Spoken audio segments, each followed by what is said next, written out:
Other news today, a Cincinnati man pleaded guilty to a federal hate crime. Sam Witt admitted that he spray painted swastikas and racist language on property owned by an interracial couple. 9 on your side, Chief Investigative Reporter Craig Cheatham was in the courtroom today. Craig. Tanya and Craig, Sam Witt's landlords evicted him during the summer of 2016. He returned to the house a few months later looking for revenge. Around Thanksgiving 2016, Sam Witt turned the rental home of Joe and Pat Jude into a canvas for his hate. He spray painted swastikas and racist language, including "die N-word."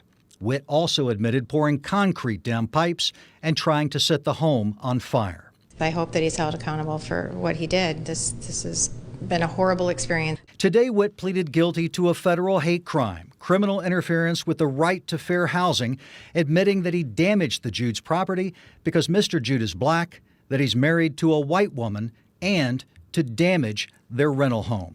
We have to make sure that these kinds of bias crimes, this violence that's fueled by hate, doesn't gain ground here in Ohio.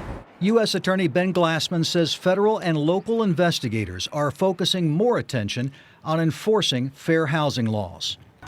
Why don't you just talk with us about the allegations against you? I don't want to speak to you. A year ago, the 9 on Your Side I-Team confronted Cincinnati landlord John Klosterman, the target of an unrelated federal civil case. We just want to talk with you about the cases against you. Federal prosecutors accuse Klosterman of violating the Fair Housing Act by trading rent or reductions in rent to women tenants in exchange for sex or the promise of sex. Klosterman has denied the allegations. Since the case is a civil action, Klosterman won't face jail if he loses, but he could be forced to pay huge fines. Following the damage inflicted by Sam Witt in 2016, Pat and Joe Jude were overwhelmed by thousands of dollars in donations that helped them repair the home, as Mr. Jude told us a year later. Sometimes you think you're on an island by yourself, but you're not.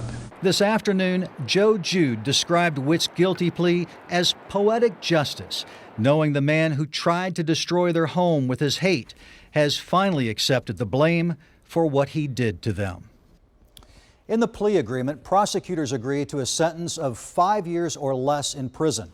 Witt has been detained in jail for nearly 2 years because the judge believed that Witt was a threat to the community based on this incident and his criminal record of violence that includes 4 years in prison for aggravated robbery. No date has been set yet for sentencing.